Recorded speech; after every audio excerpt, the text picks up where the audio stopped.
à deriva no oceano, sem ter um país para retornar.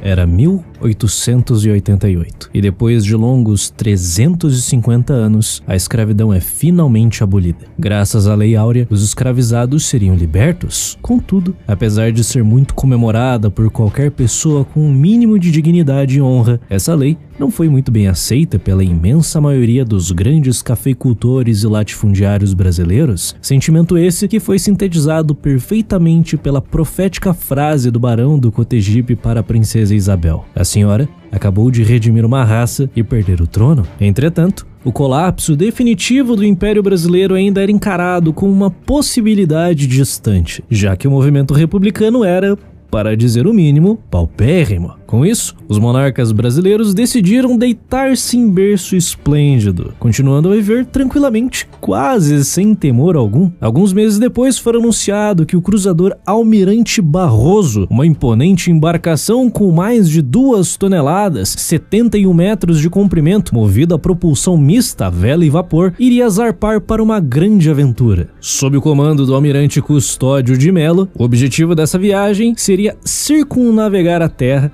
em menos de 2 anos, numa impressionante jornada de mais de 68 mil quilômetros. 340 homens foram escolhidos a dedo para essa dificílima missão, os melhores militares da Marinha Imperial, e dentre eles estava um dos herdeiros do Império, o príncipe Augusto Leopoldo de Saxe-Coburgo e Bragança, um jovem segundo-tenente de apenas 22 anos, que, sedento por glórias e aventura, não deixaria escapar essa que era a oportunidade de uma vida. Zarpando do Rio de Janeiro em 27 de outubro de 1888, o primeiro destino foi Montevidéu, seguido por Buenos Aires. Subsequentemente, a embarcação cruzou o temido Cabo Horn, no extremo sul do continente americano, onde os tripulantes aportaram em Valparaíso, no Chile, sendo recebidos com grande deferência pelas autoridades locais, que até mesmo organizaram um elegante banquete para recepcioná-los. Depois de algumas semanas ali, mais uma vez, os marinheiros rumam para o mar, indo em direção ao imenso e ainda pouco explorado Oceano Pacífico. Isolados do restante do mundo e se comunicando raramente com o Brasil, o único contato dos tripulantes com outras pessoas eram nos aportamentos do navio, que nos meses seguintes escalonou em Sydney, Xangai e Aceh. Contudo, essa parada na Indonésia acabou fazendo com que notícias assombrosas chegassem aos ouvidos dos tripulantes. De acordo com os marinheiros holandeses, o governo brasileiro havia sido derrubado e o seu imperador, o austero e admirado Dom Pedro II, tinha sido expulso do país juntamente com todos os seus familiares. Hoje em dia, seria razoável supormos que a tripulação brasileira ficou preocupadíssima, mas isso não poderia estar mais longe da realidade, pois a possibilidade da queda do governo brasileiro era tão improvável que os marinheiros simplesmente decidiram ignorar tudo o que tinham escutado. E o mais inacreditável nessa situação toda é que não foram só os militares de baixa patente que fizeram isso. Na realidade, a crença de que o Império Brasileiro continuava de pé era tão grande que no dia 2 de dezembro de 1889, aniversário do imperador Dom Pedro II, o almirante Custódio de Melo ordenou que a bandeira imperial fosse hasteada e saudada por toda a tripulação, como regia o regulamento da Marinha. Todavia, poucos dias depois, o almirante Melo seria abalroado com uma notícia dantesca. Era o dia 17 de dezembro e, despachado diretamente do Rio de Janeiro, chegou um telegrama informando que o Império tinha de fato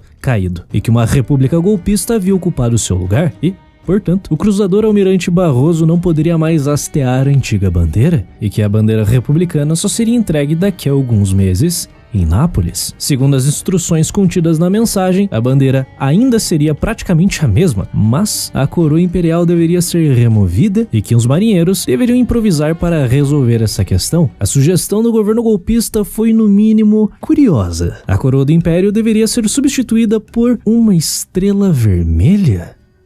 No meio desse turbilhão de problemas e sem muitas opções, o almirante Melo decidiu seguir à risca todas as instruções do telegrama. Ele chamou seu imediato e ordenou que o mais rapidamente possível uma estrela vermelha fosse desenhada para que brevemente várias delas fossem costuradas nas diversas bandeiras que o navio ostentava. Porém, evidentemente, esse era o menor dos problemas do almirante, já que além desta ordem para mudar as bandeiras, o telegrama enviado do Brasil tinha outra ordem: que o príncipe Augusto pedisse imediatamente demissão do serviço militar. Como é de se imaginar, essa era uma situação absurdamente embaraçosa e difícil de se resolver, pois Dom Augusto, além de ser membro da família real, razão essa que o fez ser alvo de deferências e honras em todas as paradas anteriores do navio, também era um militar exemplar. No entanto, nada disso teria valor algum para a situação em que o jovem oficial se encontrava, pois a bem da verdade, o império que ele servia não existia mais. Neste momento, ele tecnicamente nem poderia ser considerado um cidadão brasileiro. Dom Augusto era um apátrida. Após ser informado pelo almirante Melo do telegrama vindo do novo governo, a primeira atitude de Dom Augusto foi tentar retardar o máximo possível a tomada de uma decisão definitiva. Por isso, o príncipe solicitou ao almirante Melo que Dom Pedro II fosse consultado, pedido esse que o almirante e todos os outros tripulantes concordaram. Pouco tempo depois, o príncipe recebeu a sua resposta, que, para dizer o mínimo,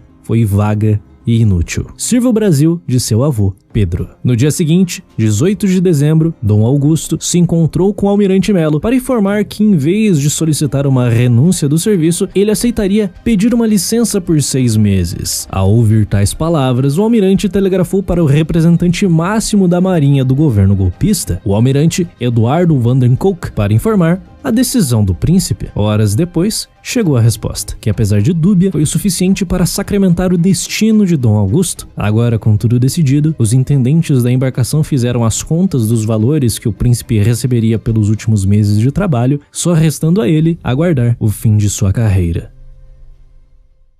Mesmo com o seu destino selado e um futuro nebuloso à vista, os colegas de Dom Augusto fizeram questão que seus momentos finais na marinha fossem tudo menos melancólicos. Em um derradeiro ato de companheirismo, um grande jantar foi organizado nos salões do Hotel Oriental, um magnífico estabelecimento do Sri Lanka que existe até hoje. Em dado momento da homenagem, emocionado, Dom Augusto se prostou diante de seus irmãos de farda, com quem tinha convivido durante longos períodos, e em um gesto de altíssima nobreza, começou a distribuir seus pertences aos amigos. Para o mais humilde, ofereceu um piano que estava no antigo Palácio Leopoldina, no Rio de Janeiro, e para outro, entregou seu sabre, pedindo muito comovido que o levasse de volta ao Brasil. Com o fim deste evento, em 20 de dezembro, o príncipe desembarcou definitivamente do cruzador Almirante Barroso, partindo para a França, onde se encontrou com seu avô, Dom Pedro II, e os outros membros de sua família. Com a morte do imperador, em 1891, Augusto se mudou para o Império Austro-Húngaro, onde o primo irmão de Dom Pedro, o imperador Francisco José I, permitiu que seu sobrinho neto ingressasse na Marinha Imperial. Augusto chegaria à patente de capitão do mar e guerra, morrendo em outubro de 1922 no castelo de Schladming, após colecionar medalhas e comendas por seus feitos, sem, no entanto, conseguir realizar uma última vez o seu grande desejo